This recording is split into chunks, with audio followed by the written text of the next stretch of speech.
ఆంధ్రప్రదేశ్‌లో వైఎస్ఆర్‌సీపీ పార్టీ పుట్టినప్పటి నుంచి కూడా జగన్మోహన్ రెడ్డి ఎప్పుడు కూడా ఆయన విజన్, ఆయన ఏదైతే పట్టుదల ఒకటేగా కనిపించింది. ఎక్కడా కూడా ఈ కాంప్రమైజ్ అని లేకుండా డెఫినిట్‌గా వచ్చేసి ఆయన పార్టీలో ఏకైక వ్యక్తి ఈ పార్టీకి నేనే, ఈ పార్టీకి మొత్తాన్ని నేనే నడిపించగలను.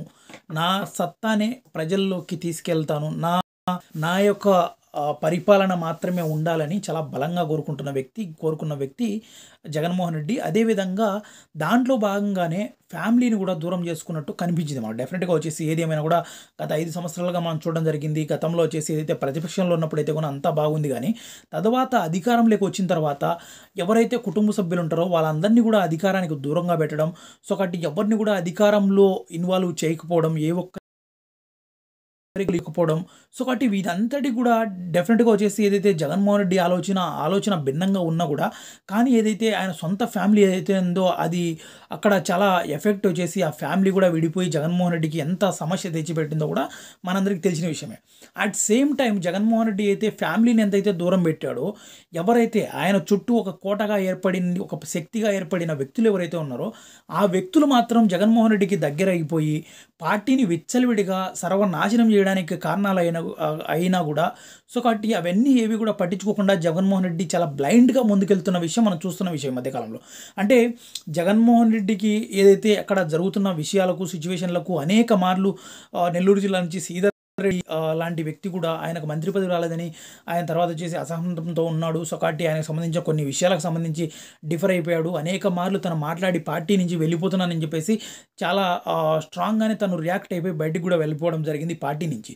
సో, కాబట్టి ఆ సమయంలో అందరూ కూడా శ్రీధర్ రెడ్డిదే తప్పని కూడా అందరూ అనుకున్నారు. కానీ అనేక మార్లు ఆ తర్వాత స్లోలీ వచ్చేసి అనేక మంది చాలా మంది అక్కడ ఆయన దగ్గర ఉంటున్న సజ్జల గురించి కావచ్చు, విజయసాయి రెడ్డి గురించి కావచ్చు, సుబ్బారెడ్డి గురించి కావచ్చు, భాస్కర్ రెడ్డి గురించి కావచ్చు, ఇలాంటి వ్యక్తుల మీదకి చాలామంది ఆయన దగ్గర ఉంటున్న వ్యక్తులు ఆయన దగ్గరికి ఎమ్మెల్యేలు సైతం డైరెక్ట్‌గా వెళ్ళి మాట్లాడలేని పరిస్థితి. సో, కాబట్టి ఆయన దగ్గరికి ఏమైనా సమస్యలు ఉంటే తీసుకెళ్ళలేని పరిస్థితి. అయితే జిల్లాల వారీగా కావచ్చు, నియోజకవర్గాల వారీగా కావచ్చు, ఏదైతే రాజకీయ కుమ్ములాట ఏదైతే జరుగుతుందో నాయకుల మధ్య, ఆ విషయాలు తెలియపరచడానికి ప్రయత్నాలు చేసినా కూడా విఫలమైపోయారు. సో, కాబట్టి అక్కడ ఉంటున్న నాయకులు తన దగ్గరికి వెళ్ళలేకపోయారు.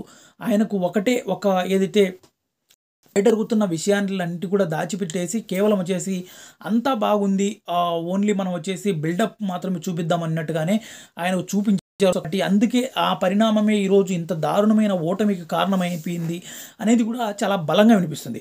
కానీ డెఫినిట్‌గా వచ్చేసి ఏది ఏమైనా కూడా నాయకులు చాలామంది చాలా పెద్ద ఎత్తున చెప్పాడు. అదేవిధంగా సోషల్ మీడియాలో కావచ్చు, మీడియా ద్వారా కూడా అనేక మార్లు మనం చూడడం జరిగింది. డిబేట్ల ద్వారా కూడా అక్కడ ఉంటున్న వ్యక్తుల వల్లనే జగన్మోహన్ రెడ్డికి నష్టం కలిగిస్తుంది. ఆ వ్యక్తుల దగ్గరికి ఎవరైతే నాయకులు వెళ్తున్నారో ఆ నాయకులకు సరైన న్యాయం జరగడం లేదు. సో, కాబట్టి ఇది జరుగుతుంది. దీన్ని గమనించాలని పదే పదే చెప్తున్నారు. ప్రజల్లో కావచ్చు, సోషల్ మీడియాలో కావచ్చు చాలా పెద్ద ఎత్తున వస్తుంది. సో, కాబట్టి దీంటిని కూడా జగన్మోహన్ రెడ్డి ఇప్పటికి కూడా పట్టించుకోకపోతే కూడా ఇప్పటికి కూడా పట్టించుకోకపోతే చాలా ఇబ్బందికరమైన పరిస్థితులు పార్టీలో వస్తాయి. తప్పకుండా వచ్చేసి ఏదైతే జగన్మోహన్ రెడ్డికి ఎవరైతే ఇక్కడ బయట వస్తున్న వార్తలు అపోహలుగా కనిపిస్తున్నాయో, అక్కడున్న వ్యక్తులు హానెస్ట్ పర్సన్స్ డెఫినెట్‌లీ ఎవరైతే ఆలోచిస్తున్న ఇక్కడ బయట వ్యక్తులు ఎవరైతే ప్రజలు కావచ్చు, అదేవిధంగా జనరల్‌గా సోషల్ మీడియా ద్వారా మాట్లాడుతున్న వ్యక్తులు కావచ్చు, వాళ్ళే పొరపాటు పడి ఉండొచ్చు. డెఫినిట్‌గా వచ్చేసి వాళ్ళు చాలా లాయల్‌గా ఉండొచ్చు జగన్మోహన్ రెడ్డి దగ్గర ఉంటున్న వ్యక్తులు. సో, కాబట్టి ఆయనకు అనిపిస్తుంది కనుక, అయినా కూడా డెఫినిట్‌గా వచ్చేసి వాళ్ళను కాస్త పక్కన పెట్టేసి ఏదైనా కూడా కొంచెం ఏదైతే గతంలో వచ్చేసి 2012 నుంచి 19 వరకు జగన్మోహన్ రెడ్డి సింగిల్ హ్యాండ్‌గా తను వచ్చేసి ఎలా అయితే డిసిషన్ తీసుకుంటూ ఇదిగా ఉన్నాడో, అలాంటి సమయంలో అలాంటి డిసిషన్స్ అలాంటిది ఒక ఫ్రీడమ్ అనేది పార్టీలో ఇస్తే తప్ప డెఫినిట్‌గా వచ్చేసి జగన్మోహన్ రెడ్డికి బలం చేకూర్చుంది. లేకపోతే అదర్‌వైజ్ అయితే ఏదైతే ఇలాంటి అపోహలు వచ్చేసి జగన్మోహన్ రెడ్డికి దగ్గరికి వెళ్ళలేకపోయాము, అది ఇది జగన్మోహన్ రెడ్డి సరిగ్గా పట్టించుకోవడం లేదు, అది ఇది వస్తున్న మాటలకు ఫుల్ స్టాప్ పెట్టేసి డెఫినిట్‌గా వచ్చేసి ఎవరైతే వాళ్ళ ఇష్యూస్ అయ్యి సఫర్ అవుతున్నారో వాళ్ళందరినీ కూడా దృష్టిలోకి తీసుకొని జగన్మోహన్ రెడ్డి సరి చేస్తే కనుక రాబోయే రోజుల్లో పార్టీకి అయితే కూడా చాలా బలం చేకూరుస్తుంది. ఏదైతే ఇప్పుడు 40% ఓటు శాతం అనేది ఆషామాషి అనే విషయం కాదు.